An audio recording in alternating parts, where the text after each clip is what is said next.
I got some more to say about the Ravens in a minute. But let's break down the actual game. Okay, let's do a quick breakdown. Ravens and Chiefs. All right, Sunday night. Let's take a look at this matchup. So, look, like we said, firepower. Mahomes, Tyreek Hill, Travis Kelce. You know, Mecole Hardman, Demarcus Robinson's, Clyde decent enough Edwards-Helaire. receiver. Yeah. And they've got a good O-line. I know that prior to the Monday night, Ravens fans were making fun of Orlando Brown, getting beat a few times by some of the top the top edge rushers in the league. But, Orlando's a good player. Creed Humphrey went out there and played very well. Joe Thuney, they have a very solid offensive line around Pat. And in that game against the Browns where, they struggled a bit, but they came back and got it done. They didn't even have Frank Clark and Tyrann Mathieu. Right. So that O-line, revamped. And same way some people are saying, hey, give this O-line time to gel. It's the same thing with them. It's a completely revamped O-line, and they look a lot better than our O-line. But, okay, do we have to take a look at this matchup? It could be depressing. Look, man, we got to break it down. We got to break it down. So our D-line versus their O-line, I mean, it's hard to – look, we blitz a lot, right? So it's not even – like, you can't even look at the front four for us and say, here's how they match up, because we rarely put our defense in a situation where we can just go after the quarterback with just our front four. Right.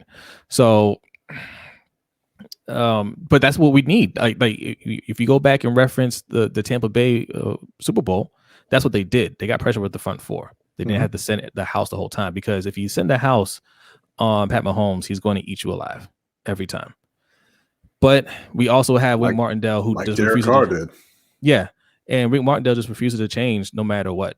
Like that's just what he does, even if it's not working. And it's look, man, what do you want me to say? We that's why we have criticism with the whole coaching staff. It ain't just Greg Roman, it's Rick Martindale. We've said it too. He can go. They can all go. They can all go. But I mean, it is what it is. So what can they do to slow down? What can they do to slow down this offense? Man, this I'm gonna give this answer, and I hate this answer. I always tell people this is not the correct answer, but for Baltimore's current state, run some more. You don't want to see them dropping back to pass with Villanueva and Ben Powers trying to block Chris Jones and Frank Clark. Yeah, if Clark is playing, right? You don't want to see Tyrann Mathieu kind of patrolling the center field against Hollywood and Sammy Watkins, right? I think they're overmatched a bit. I don't think just like Monday night, I don't think Lamar will have the time to drop back and find his receivers. Mark Andrews, I'm absolutely not going into this game with a game plan that is featuring Mark Andrews. And the answer to why is because it's a big game. And so wait, what happens with Mark Andrews in big games. So that's the answer for our offense. What's the answer on defense? On defense, I mean, run. Run the ball, keep them off the field. Right.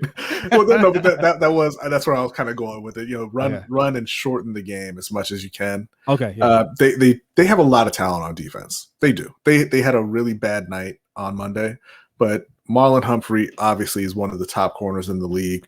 Patrick Queen is out there with Malik Harrison. You got young athletic linebackers. The front, with Owe, Houston. I'm not going to say Tyus Bowser, but the Matabike, Campbell. You have to you got to depend on those guys showing up and playing up to their ability. Really, there isn't one strategy that you're going to be able to use against Kansas City because they have too much talent. They have the best quarterback in the league, arguably the best tight end in the league, and arguably the best wide receiver in the league. And those guys they're going to get loose at some point. You're not going to be able to just stick with them because, it's not like a situation where it's Tom Brady back there and you can try to get to him. Pat can avoid the rush. He can make plays on the move. So honestly, like it is just going to be, it's one of those games that's just going to come down to, hey, our best guy has to make plays against your best guy, and that's got to be Marlon Humphrey on Tyreek Hill. Like you have to make Um, plays against him. You got to be able to depend on Patrick Queen and Chuck Clark and and maybe even Westry or Stevens to try and slow down Travis Kelce. And they're just going to have to yeah. give better performances than they did on Monday. Yeah, yeah. I'm glad you brought that up because I'm almost certain they looked at that Monday night game and said all the Raiders did was target one person. That's it, just one person, Darren Waller, and they couldn't stop it.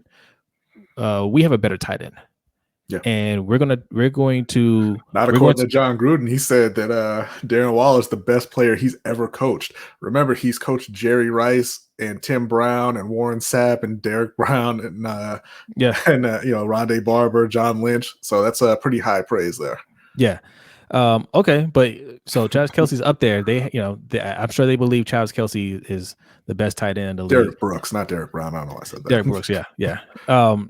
But they're gonna use him early, and they're going to try to get the Ravens to commit to trying to stop Travis Kelce because we don't want one man to beat us again, right?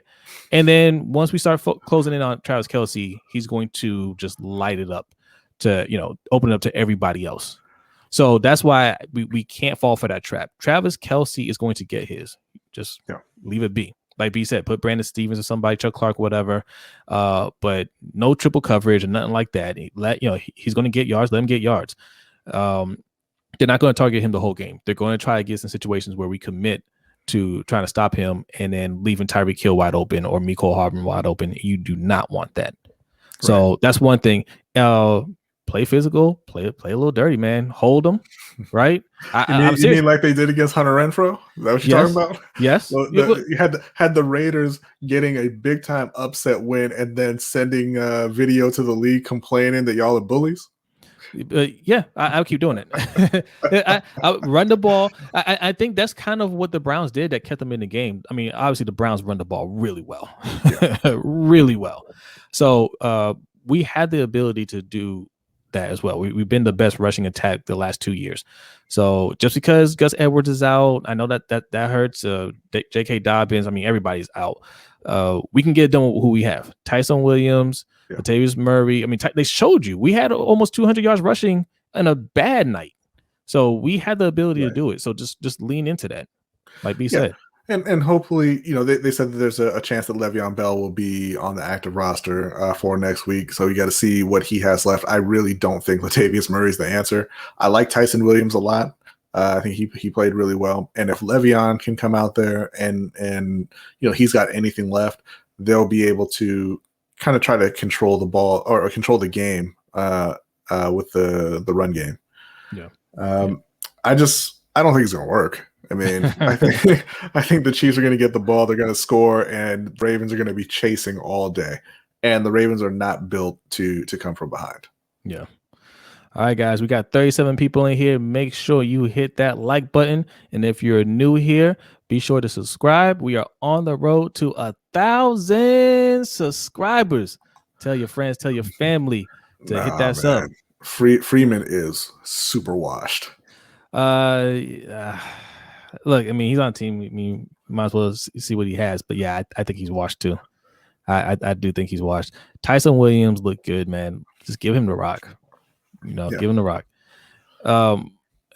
Let's see here. What else we got? Attitude Pop. What's going on, Attitude Pop? He says he thinks is mad. Marlon, you can see the fire in their eyes, and I know Lamar is tired of Mahomes, so he's going to take it out on Mahomes. I think Lamar is going to have the best of his career, 5 touchdowns and 2 rushing touchdowns. 7 touchdowns you're calling for. Yeah. I don't know.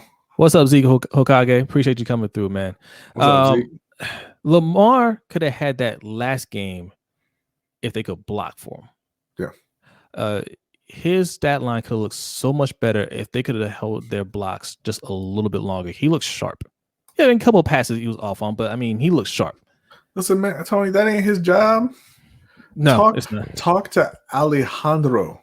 Okay. Yeah. Like I know he missed that block on that fumble, but I mean, he's a running back. Give him the Listen, ball. the way Alejandro looked, he looked so bad. And I heard Coach. Shout out to Coach from Sip Films. He believes that look, give him a little time. They can correct some of his mistakes. Because one of the big ones obviously was just him getting leverage, getting low enough. And I just disagree.